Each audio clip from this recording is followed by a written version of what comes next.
اسعد الله ایامنا و ایامکم هله هله هله هله اسعد الله ایامنا و ایامکم هله هله هله هله از چهره گندم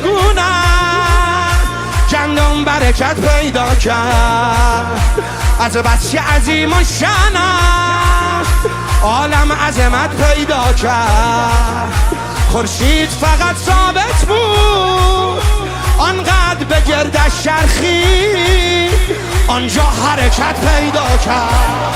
دست بالا شب و روز مهسا، به هر حال به گردش، به حولش به دورش، چه خورشید بچرخید سعیدی سعیدی سعید سعیدی، در این عید اعیاد دل شاد بخندید فرج گشایش راه است و شاهراه نجات برای آمدن صاحب از زمان. صلوات